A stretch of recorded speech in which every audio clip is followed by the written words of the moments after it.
2. As young pack members, we didn't yet learn the ritual of magically enchanting clothing and other items to shift with us, or disappear into other forms when they aren't worn. It was also a way for items to shift sizes with our forms, allowing us not only to wear backpacks and them melding into forms that can use them, but allowing us to hold weapons in one form, and it gets larger in our warrior form and not meant for a werewolf.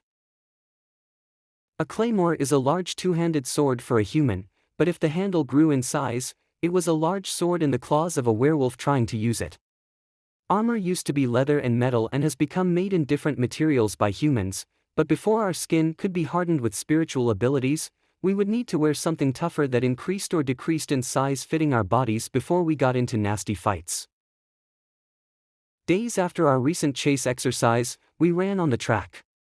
That consisted of a large, mostly oval shape like many tracks, but was nearly half a mile long and had tree limbs at different points that were meant to be ducked, dodged, jumped over, or whatever came to mind of the person running.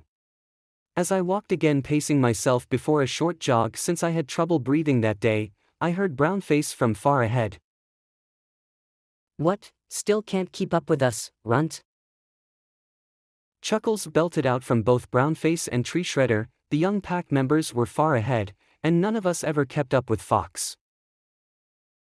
Most of the time, a pack-given name, like Runt, was playful, a joke of something for which the person was known. It isn't just a nickname, but a given name and you would be known for years. When my true name was whispered by the spirits to me alone during our naming ceremony, I flinched, not knowing how to react. Telling the rest of the pack members I was not sure if I heard the spiritually given name, they didn't believe me. The others couldn't convince the spirits, or me, to tell them over quite some time what they had named me. A true name given by spirits is something more special. Both Brownface and Tree Shredder came up with my name. Monkey Feet didn't like it, but her heart fell under the two dominant personalities of our young pack. Fox did not like the name either, but he was not part of the ceremony. Young pack members decided by tradition, and pack peers chose these things if there was a name for the ceremony. Other young ones in different packs found that the nickname also stuck after hearing the many stories of my non-exploits when they rarely came by. If one could not be decided, the alpha would choose.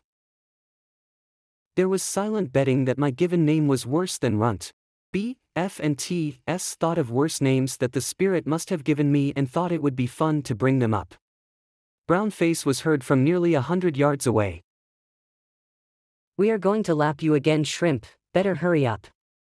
"That was it, wasn't it? Sorry, Shrimp." "Maybe it was Wimpy Wolfkin, or Old Man Child." "Did the spirits make fun of you, Runt?"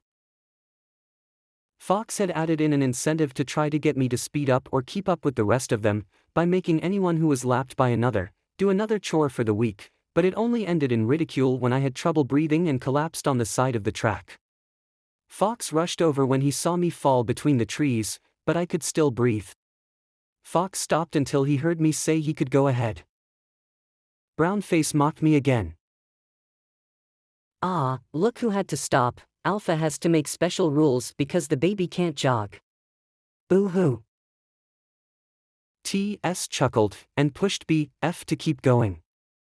Not long after that, however, I had to slow down and even stop, my head swam, and I remember my mouth getting so dry that day. We had only been jogging for 5 minutes and needed to continue for the day. Fox just jogged ahead trying to keep the others moving.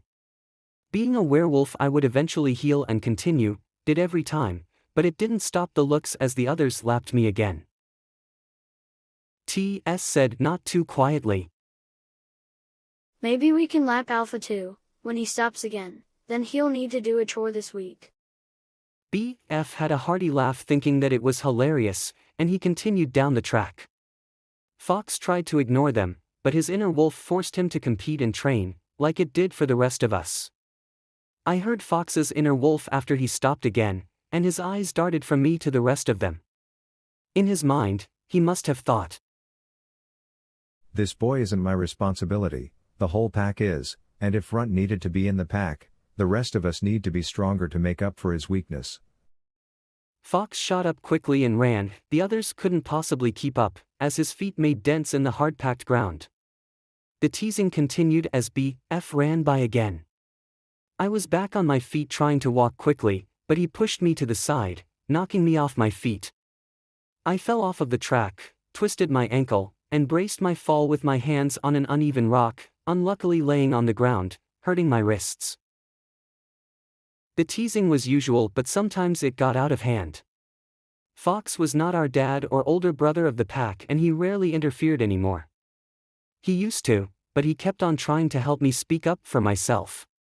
When he did stop the mocking or ridicule directly, hours later it was forgotten and the bullying would start again as though nothing was different. There was often a subject for BF to choose when bullying me as a younger, weaker, meekly speaking, often sickly kid. The only things that gave me any comfort were small spirits who stayed around our camp area. If not being mocked trying to live life and be with the pack, I was mocked for being a little goody two-bare feet with the spirits. Often playing with them, speaking to them in their world, and as BF mocked, they were my only friends. Monkey Feet and I got along, but any time she tried to be there to help, we both got a vicious tongue lashing from Brownface, or his backup. I lost a lot of muscle barely surviving many years ago, before being found as an infant. Even as a werewolf teen, I was skinny, my muscles didn't form, and I couldn't eat like the rest of them. I ate of course, but couldn't stomach nearly as much as all of the rest, so often getting queasy. I was full quickly yet hungry again soon after that. That wasn't as much of a thing to be mocked, compared to everything else. The alpha has tried to bring confidence to the smallest of the pack, but things had always turned out to be a burden on me as the little one. The pack worked well together. In many practice fights, we had taken down a few small vengeful spirits at a time. The spiritual realm allowed us to practice many duels that would normally be impossible in the regular, material realm. The spirits provided creative means of torture, or training, over the years. The spiritual realm was a strategic battleground of created imagery and spiritual creation. The strength is not written or known of the spirit's capabilities until we share that strength with the pack. Spiritual energy is given to spirit guides, regular communication, and time, bringing it energy to absorb. All of these things strengthen the bond between a pack spirit and its pack. Since I didn't usually feel like being a member of the pack when Brownface was in one of his good moods, usually meaning I was the butt of every joke, I'd leave to the spirit realm to spend time with any spirit around. Entering the spirit realm was simple while we were out in the woods, communing with nature. It was much more difficult in the cities due to the complexity of the spiritual energy which had gotten much weaker over the recent centuries. Cities were usually handled by beings and creations of Nova. Other wolves had gotten used to staying within its territory for many reasons.